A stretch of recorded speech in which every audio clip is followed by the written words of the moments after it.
So I come down to the compound, I meet this guy at the gate. He's riding his little bicycle around, scooter around, skateboard, whatever. And I'm like, hey, I'm here for a body kit. And then we go into a big, tiny room and he gives me this. And this is my seat time car. Everybody asks, is it an E90? It is not.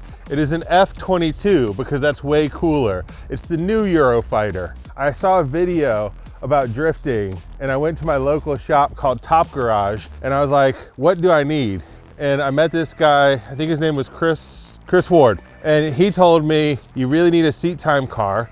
BMWs are good for that. And he helped me design a car that really is simple. It looks like it has a lot to it, but it makes it so that it starts on one button. It has great wiring, great engine management. Literally, you put a little bit of race gas in this thing and it just goes. Yeah, I'm gonna stop him right there because he didn't let us do an intro or anything.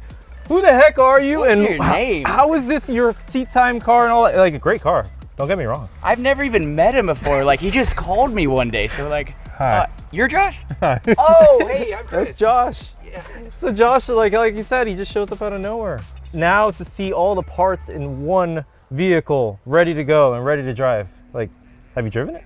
Yeah, so I've taken it to CMP, I've taken it to a couple different events. So Lanier just closed down near us up near Metro Atlanta, but looking to get out and try more tracks this year. You know, we kind of joke around that it's my seat time car, and the reason for that is, even though it's got the nice kit on it, even though it's kind of built a higher spec, I wanted something that I can get into every single time and it just works. I don't want to be chasing down wiring, I don't want to be chasing down motor problems, and so the one thing I might redo is it runs on race gas, just because I thought I needed a little bit more power. But everything's just really great. You get in, it works perfectly. So I asked the shop, you know, what kind of wheels do I really need that I can get at a good price but are super badass, super awesome wheels. And so I got these Kanzai. They're the 5-spoke, kind of split spoke design. Really going through, I think they're called Astros or something like that. Body kit is almost indestructible. I'm not a good driver, I admit that. And so whenever I'm out there, I want to know that if I go off track, everything's not getting totaled out. And so that's why we went with the Carbon Kevlar body here. I'm a big stickler for cleanliness. I didn't want one of those white interiors. And so we went ahead and put everything in this like beautiful green color just to kind of match it. So I don't have to worry about paint. If you mess a panel up, we just swap that thing out. We went with the Lexan windows from HGK. We got the full carbon rear vent because that's what everybody wants on these. And then I'm a bigger guy. We're down here in Florida. It's gonna be hot. And so the most important thing, my favorite part of the whole car, is we got this cool suit. Not only does it keep you cool through your seat, but it also puts a helmet vent on. So everybody just thinking about how do you keep it simple. Radiator in the back, you hit something in the front, nothing's gonna go wrong with it. Time versus money, you know, you get busy and stuff like that as we get older. I'm old in this game. You know, previously used to have a bunch of S14s, felt like I was always chasing problems, breaking diffs, breaking, you know, all of a sudden there's wiring that you've hacked together. You know, I love SRs, had a VVL headed SR and an S14 is my last car before this one. And just always had problems. So you look at the cost of those chassis for a good S14 now compared to what they were, you know, 20 years ago. They've just gone up so much in price that you get something like this, it's stiffer, it fits somebody my size a lot better. You know, you have way more headroom in something like this than you do in S14. And you can really build it out with all the new stuff. So you can get the Wisefab that sorted the suspension. You know, we're running the MCS coilovers on this, and they're able to help us get the spring rates and everything really sorted so that we're not chasing that kind of stuff around. Where I feel like sometimes you look online and you're getting bad advice. You know, people are telling you run these crazy stiff springs or these crazy roll bars. And with this, it's just really, we've been able to work with the right partners. Rick from RTS set everything up with a 6XD, made it so that we have the right clutch package. It comes in, it bolts together. You know, you pay a little bit extra for that, but you don't have any problems. You know, you're looking at the like higher rated quick change rear end. You get that kind of tuned for what we're gonna be driving at, and then you just show up and go. And so whenever I come to an event, you know, I'm bringing an impact gun, a jack, extra wheels and tires, and that's about it. And that's really where I want to be, like build wise. You know, I don't want to be tinkering it. You know, I love the people that have the passion and the enthusiasm that are happy to swap heads on the side of the track or, you know, replace diffs whenever they crack in half. But I just didn't want to deal with that, so.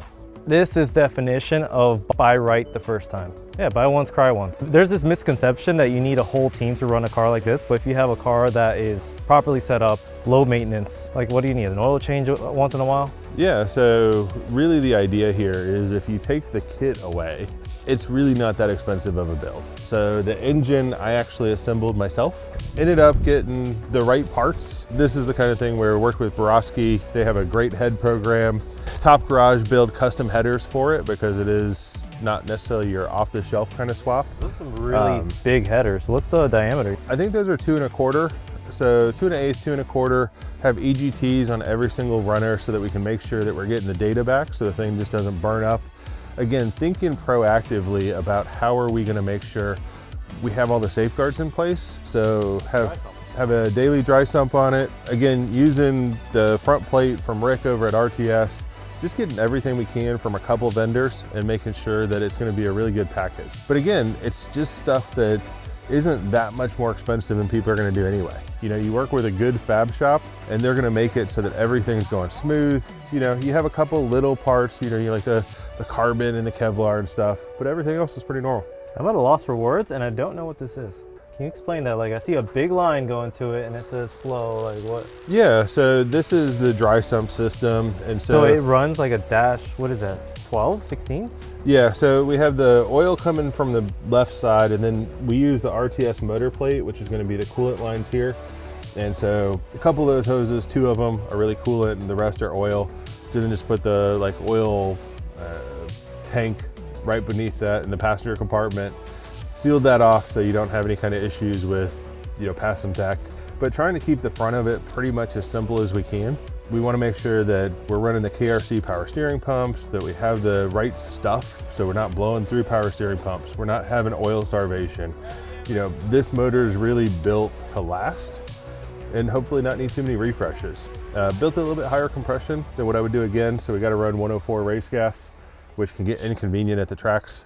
But other than that, really, really happy. As you can see, the wiring super tight, the plumbing super tight. It just makes a great package so that whenever you're on the track, if you got something going wrong or whenever you bring it back home, you can do a quick nut and bolt on it, change the oil, get it ready for the next race, and then keep going. I've seen a lot of well-built cars and this is definitely in the top 10. To see that something that started from a body kit and then all together. Oh, speaking of body kit, we saw HGK at Drift HQ and then if you pull that, right? Is that it? Yep. I've always wanted to do that. And so then the bumper comes look off, at this thing. Gets in the trailer super easy. Look at that. Look at these things. We sell them at Drift HQ. Thank you, Kristaps. But it makes it so that like whenever you're loading it up in the trailer, you don't have to worry about, you know, am I gonna scrape it? I have to pull wood out. You just pull the front bumper, drive the thing up in the trailer, and then take it back home, change the oil, ready for the next event. Like bro, even like the little like dowels made out of Kevlar is crazy. Like and it goes on this easy. Click. Wow. Quick release bumper, that's crazy. But so that makes loaded in the trailer, you know, that's one of the big things that you don't think about, but whenever you have the splitter on there, you see everybody at the track that's always like loading up with expensive race ramps or throwing wood down. It's the kind of thing you're trying to figure out, how do you make it so that if you have an off track, if you have some kind of problem, that it works. And that's what's really cool about like the BMW chassis. It pretty much comes like this, you know, you put the tabs for, you know, the quick latches, but the frame rails already have the quick release and everything on them. So it makes fab a lot easier. It's super important to make sure that you're working with great partners like Drift HQ, Rick from RTS. And so I got Chris Ward with me today from Top Garage. He's the one that did all the fabrication and really the design of the whole thing. I gave him my wish list. I said, here's my budget, make it happen. We had to cut corners in the right spots in order to make sure that we could stay inside of some realm of reasonableness, but he'll kind of walk you through where putting those custom touches, that custom fab on there, save you so much money. So as far as like the major fab, another really cool thing about all the HGK stuff that, you know, you guys sell, it's like the front end, like S chassis and stuff like that, you kind of got to build a whole tube front and all this stuff. Like this thing's kind of just like ready to go kind of, and then like all the HGK stuff. So we'll start here in the cabin if you want to come around. So basically it's an 8-point cage. We wanted to kind of have that FIA styling look to kind of go in with, like I always kind of joke with him, like I want to make Kristaps a little proud, you know, like if he sees this thing, like, yeah, that thing's cool. But the fit and finish and packaging with all this HGK stuff, it's just, it's honestly, it's kind of like brainless work, you know, you just kind of fit everything together and make some tabs. So the whole interior, it looks super awesome, but the HGK stuff just kind of makes it come together super nice. Maybe get like a close-up of the fitment of how it actually fits on the sill and stuff, because whenever you have like an S14, you know, you're thinking, oh, this body kit's just gonna go on. You go with a name brand body kit even, and you're still dropping it off at a body shop and having them put, you know, a few grand Yeah, this wasn't it. this thing here, like he's saying, it's not a single freaking thing to have to cut or fit or anything. You put any of these other brands on there, you know, you're sitting there grinding, cutting, using all kinds of body saws and stuff, and it still don't fit great. So this stuff is just how it comes and it just fits. So it's pretty cool. Also too, the durability of it and then the crash factor of everything kind of sticking and staying. Like I said, the roll cage stuff like that, kind of want to showcase that.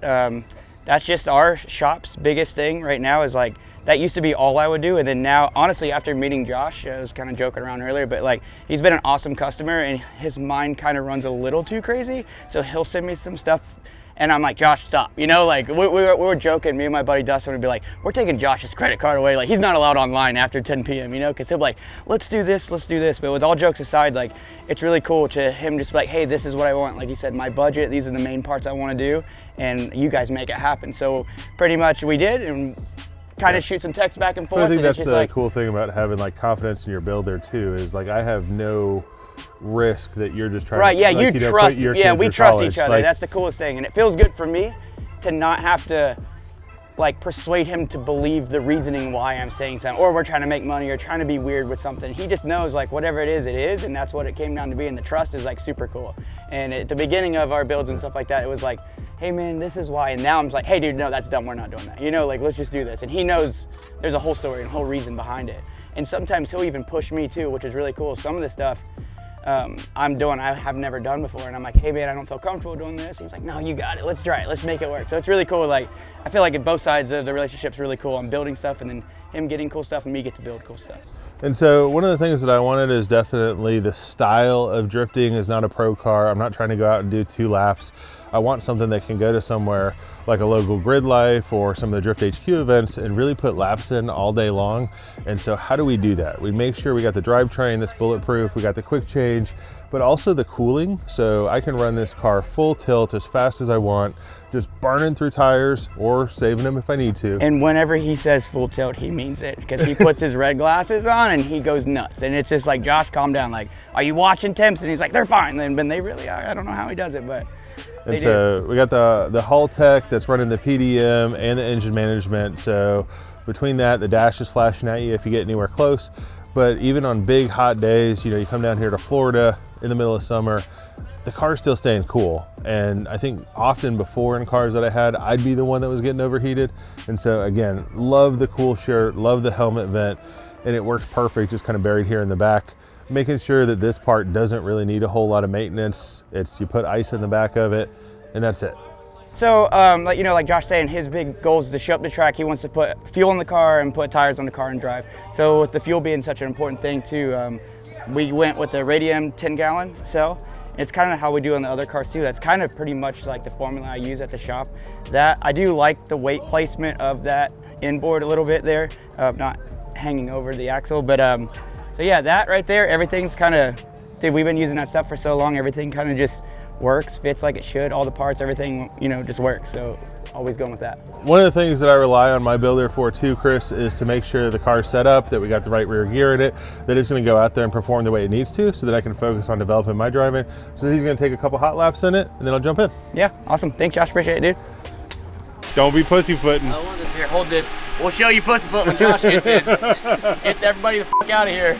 Oh, you guys didn't want that tree there? Josh will take care of it. Everybody kept complaining about that fucking tree. We decided we'd just go ahead and knock it over for you.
You drive it or not? Yeah. I don't think it works. I need like another 4 or 5 sets of tires, dude. I don't know. You want to see if it works? Hey, we just want to make sure it's safety first. Gotta make sure it drifts. Gotta make sure that it works, you know. It was like barely over 200 after all that shit. Like, and then grabbing fourth was like, it was like, whoa, whoa, whoa, whoa. I don't know what rear gear is it, but he's like, got 6 gears. That'll fucking one of them will work, so. Yeah, now that's the advantage of like the rear radiator and the cool, and literally just swap tires, put gas in it. There you go. All right, your turn. Awesome.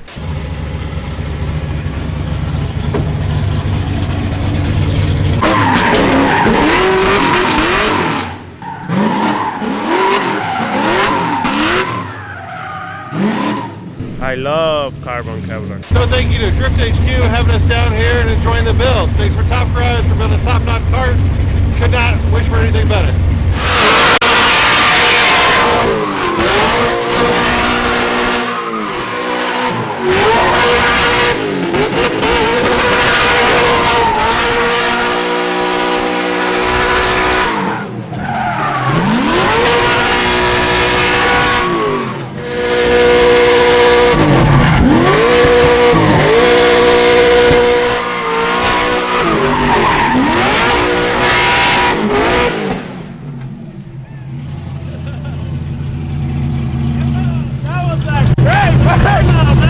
Dude, thanks so much. Heck yeah, bro.